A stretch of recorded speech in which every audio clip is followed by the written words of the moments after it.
those of you who don't know who he is, a little bit of an update as to who he is. Dr. Eric Mandel is the founder of and executive director of MEPIN, which is MEPIN, standing for Middle East Political and Information Network. MEPIN is a private Middle East research analysis read by members of Congress, the foreign policy advisors, members of the Knesset, journalists, and organizational leaders. And you can read it also if you sign up for his presentation. Dr. Mandel regularly briefs members of Congress and their staffs about the current geopolitical situations in the Middle East. He also meets with members of leadership of the Israeli Knesset and their think tanks. Dr. Mandel is a regular columnist for the Jerusalem Post.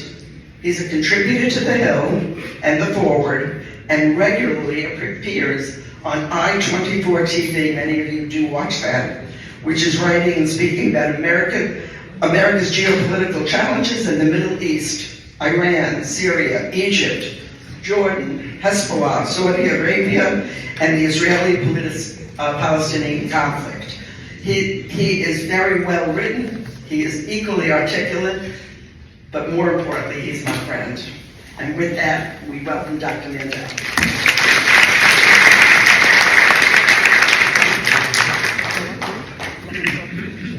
He's going to give the introduction then. Hang on 1 second. We will have questions that have already been given to us, and Carol Brody is going to read those questions. If we still have time at the end, and we may or may not, then I will take questions from the floor. Can you hear me? No.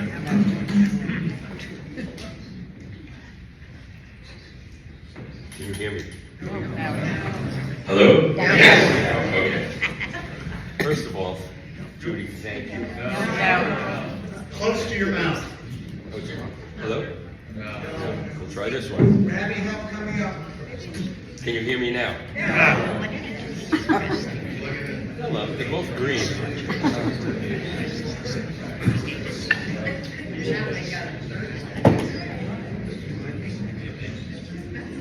Okay, then give me back mine. I know it works. Can you hear me now? Okay. First of all, Judy, thank you so much for that introduction and your friendship.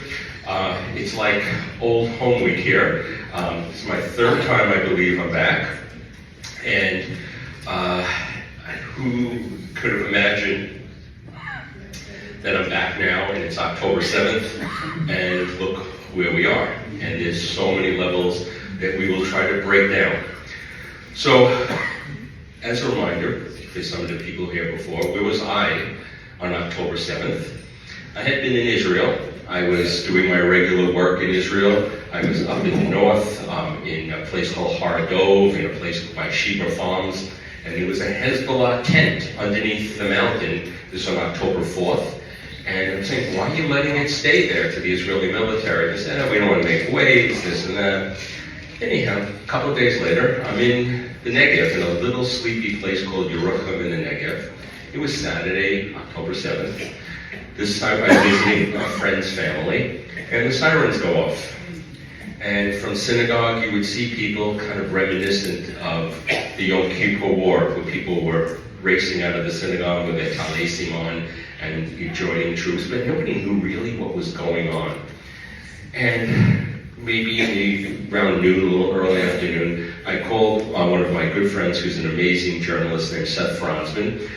You should read his book that just came out called The October 7th War, and I learned so much from it. Anyhow, I said, something's going on in Gaza, we should go. So he headed down from Jerusalem and I from the Negev. He couldn't get in, and I ended up driving right into the massacre in Sderot. And I stayed in Israel, and I came back to Israel 6 times. I was embedded with troops in the West Bank, in the north 6 times in live fire, with the Magalan unit in the south, working with Kogan and humanitarian aid I met, plus Israeli military and intelligence leaders. So where was America on October 6th? And that's maybe the way we should look at it first. Where were we? We were blissfully unaware of anti-Semitism. I was much more attuned to it because I was the chair of Stand With Us for 10 years that works about anti-Semitism on college campuses, and now in middle schools and primary schools, high schools, where it's becoming indoctrination going on. And I would tell people about it, and they would say, you're overreacting. This is not the 1930s Germany. Israel, they thought they only had one existential threat, the Iranian nuclear program. They did not think Hamas was a serious challenge. Hezbollah in the north was seemingly manageable. That tent was left alone. Israel was on the verge of the next phase of the Abraham Accords with the Saudis and normalization. It seemed like it was around the corner if only the United States would give the Saudis a defense pack and sell them the best of the best weapons. And where are we today? October 7th, 2024. Israel's fighting on 7 fronts. One of those fronts is the anti-Semitism front, the diplomatic front. The international community, with the exception of the United States, is totally hostile to the state of Israel and its right to defend itself. Anything Israel does is considered escalation, even if it's in the right of defense. So, with that as a background, we're going to talk today about Gaza, where we are in Gaza today, what to expect. We'll talk about the north. Israel has so far limited incursion into South Lebanon, what Hezbollah is. I work with a think tank up there called Alma. If you really want to know about the northern border, go onto this website called Alma. It's Research and Education Center. It does open source intelligence. I write with them. They're amazing. We're going to talk about some of the other proxies in Syria, Houthis, Iraq. We'll talk about the West Bank and the dangers there that may be under the radar, despite your reading and following things there. I was with a fascinating battalion there called the Panther Battalion, which is a male-female combat unit in Tulkram and Qalqilia. And we'll talk about some of America's frenemies, Qatar, Turkey, Egypt, and we'll talk about the U.S.-Israel relationship and anti-Semitism. So anyhow, it's a pleasure to be here. I just came from speaking at another engagement, and an Israeli man got up and he said, I feel after hearing everything you said, I don't have hope. And I said, I'm an optimistic guy. I said, here's the problem, and here's how I want you to take this, of everything I'm going to talk about. If we want to have tactical solutions, and much more importantly, strategic solutions, we have to deal with the reality as it is. Iran is something I want to talk about very much, because we don't know. For all I know, there's been an Israeli retaliatory attack and how our country feels about that. But we must deal with the situation as it is, in context, facts in context. I work on both sides of the aisle. I do not, and I will state things as we go through about politicians, but facts in context. One we'll talk about will be the International Holocaust Remembrance Alliance definition of anti-Semitism. A politician is slowing it down, and it's just the fact in context. If you want to fight anti-Semitism, you have to be able to define it. How else can you fight it? How can you have anything implemented against it if you can't define it? So I am ready now to be peppered with questions. And this looks like a tough adversary coming up.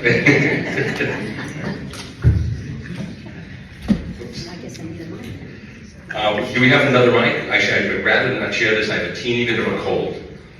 Here you go.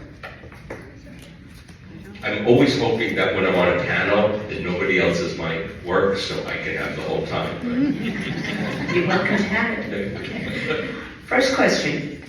Eric, what are Israel's options to respond to Iran's ballistic missile attacks? Will the U.S. help Israel? What if Israel goes against the administration and targets Iran's oil and nuclear weapons program? What could happen? So it's October 7th. And this is really the question of the day for right now. So let's take a step back. I'm an American who speaks on American national security interests to our government, which to my mind, or Israel's, are about 95% coincident.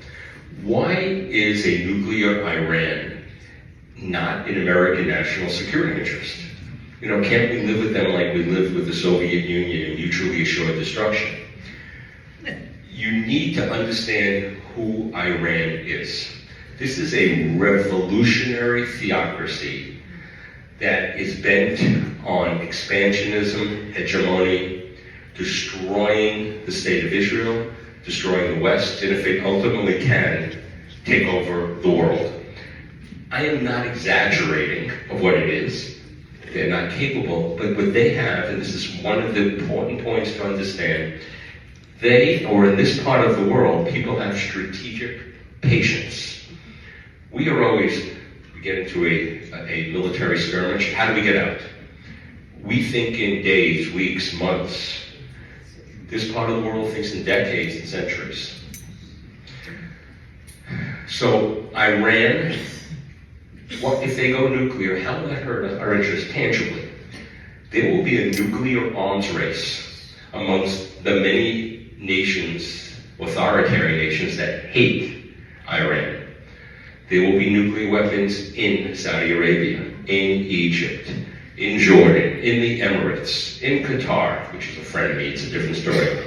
And one of these could easily fall in the hands of jihadists. Let's break down that word jihadist before we proceed. Jihadist is a radical Islamist. This is not about nationhood as we think. This is about a greater caliphate. There are Shiite jihadists of Iran who work with Hezbollah, which follows the direct orders, but also work with Sunni jihadists like Hamas. So we have, in this world, we have jihadists. If only 10% of the Muslim world are jihadists, still 100 million people. Just to put it in perspective. And just to put in perspective about it, in Egypt had a fair and free election in, I think, 2012. And the person who was elected was the head of the Muslim Brotherhood. In that election, and this is Egypt, 100 million people, 80% of the people voted either for the Muslim Brotherhood, not so good, or Salafists, even worse. And that's Egypt, and the vote today would be that way or worse. Back to Iran. So it's an American